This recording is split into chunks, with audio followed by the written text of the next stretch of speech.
There are some things to look out for in prospective employees because we live in an unreal world, as you know. We live in a world where there are zeros attached to things that, you'd be able to retire for a few years on some of what people pay for trips. I mean, that's just the truth about what we do. And you have to separate yourself from that, and you have to recognize in people that you're looking to hire, you have to make sure that they don't have some of these traits. One is a resentment of people with money. Because if you resent people with money and the way they spend it, you will not survive in this business, and you can't deliver the service that they need from you. Because it's always going to start to creep in. And I sometimes hear our staff, no matter what you do, if you have a mortgage payment due, if you have to pay your rent or a tuition bill, and you have a customer who's writing a check for $200,000 for a vacation trip, and you start to think, wow, what I couldn't do with $200,000. And you have to make sure that your people can separate what their lives are about from what the lives of the people that we serve are about. Resentment of people with power. We fly politicians, we fly royalty, we fly former heads of state. Again, it's just this surreal world that we exist in. You have to hire people who will respect the privacy and discretion of the people that you fly. That's paramount. We're an extension of their personal staff.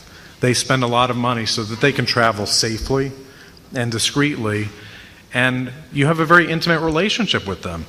Most of their staff is not going to walk through a small quarters and find them sleeping or talking on the phone. You're privy to a lot of private information and personal conduct, and you have to respect those boundaries and understand that trust is the very basis for your entire relationship with your customers.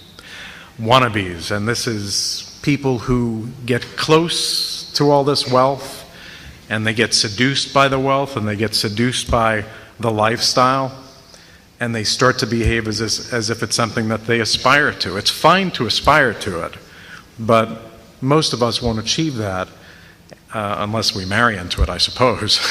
And you have to be able to separate it, because sometimes you'll be invited into their lives for brief periods of time, but the thing that you realize is it is brief periods of time. Those relationships come and go. One of the early things that I learned from the radio days that I had was they often don't even ask in return when you say, hi, how are you? They usually don't ask how you are.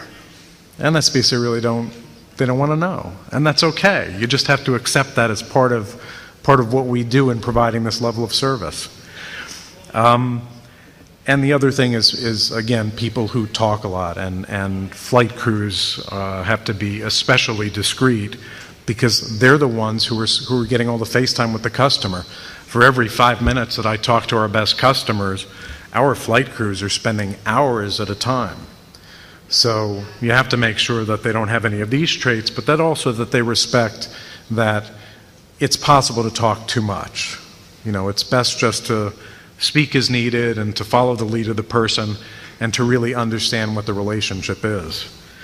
One of the important things that we try to do to keep our customers happy is to have a thorough and continuing awareness of everything that's happening on their travels. I speak to the customers after almost virtually every flight, but they're not my first call. My first call is with our operations department and our crews, because I don't want to walk into a surprise. I track every flight. If I see there's a delay, I'll find out what the delay is before they even land. There are times I'll call a cockpit to find out how a flight's going with somebody who's had a bad experience, because there's nothing worse than calling a customer unsuspectingly when something horrific happened. Not horrific in terms of safety or anything real, but in the context of this discussion. And you walk into just a lion's den. How'd your flight go? You didn't hear? You didn't hear that they lost my bag? You didn't hear that they forgot my wife's name? You didn't hear that they referred to the fact that my mistress was on the last? I mean, just any number of things that you can walk into that we see. So you never want to walk into a surprise, but you do want to keep in constant contact with your customer so that you know that you're doing the job that they expect you to do. it's better to take your lumps when something goes wrong than to hide from it. The people that we fly don't respect people who hide. They don't respect people who lie. They don't respect people who evade answers. You know, some of the qualities that get these people to where they are exactly the things that you have to be most careful about dealing with them on. If, you know, it's like wild animals in a way. When they sense weakness, you're in a lot of trouble. Because, I mean, and I've had encounters with CEOs where I didn't have a good answer for something and I tried to fib my way or defer my way through it. And I remember getting drilled by one in front of his family. And he just kept asking question after question. My collar was tightening. I was starting to sweat. It was like an interrogation. And it was because he sensed that the opening question was one that if I didn't know the answer to, I should have said, I don't know, I'll find out. But I didn't do that. I tried to outsmart him. And the reason he's got $1 billion and I don't is because he has a sense for this. You want to anticipate your customers' needs. That seems fairly obvious, but again, common sense is not so common. You know, if you have a customer who travels every holiday period, you want to save an airplane for him. You want to call his office before he calls you. You want him to know that you don't just think about him when he's about to get on board an airplane or when he owes you money. You want him to think and be aware that you're considering his needs and possible wants in advance. They like that. Listen to the question. If they ask you a question, listen for what they want to know and don't answer what you want to answer. Answer what their question is. And if you don't have the answer, find the answer. And if you promise to find the answer, honor your promise to call him back with the answer. There's too many people out there who are willing to go the extra mile to satisfy these folks to be casual about it. You know,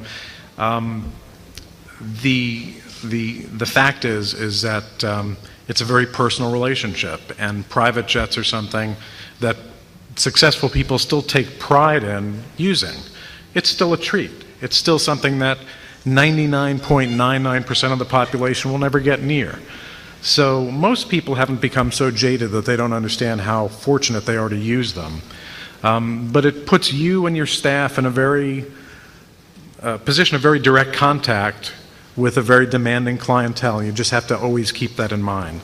And lastly, the thing that distinguishes them from maybe the rest of us is that they don't like to hear the word no, and none of us really like to hear the word no, but they especially don't like to hear the word no. They rarely hear it from the people who surround them.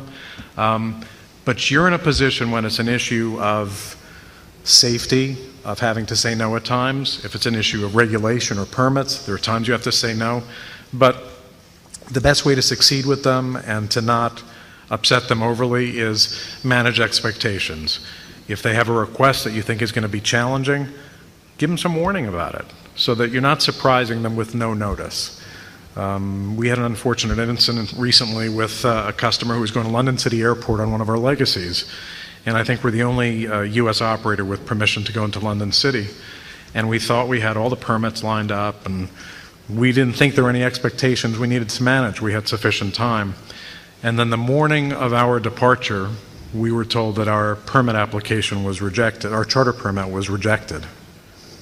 So about 4 hours before departure time, we had to call the assistant to the CEO of a major company and say, remember that London City trip we were going to do for you, like in 4 hours, you're probably packing right now? We can't.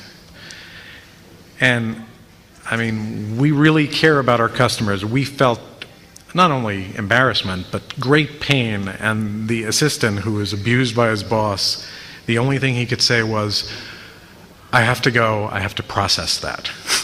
Because we knew that we had caused him to be in store for a terrible time from his boss. And we put him in that position. You never want to put anybody in that position if you don't have to. And the last point I would make, always respect the assistants. Always respect the gatekeepers. They have tremendous power to benefit you or to hurt you with their bosses. And You should always respect everybody, but you certainly don't want to disrespect or get short with the people who have the most face time with the person that you depend on to keep your business thriving. So, thank you very much.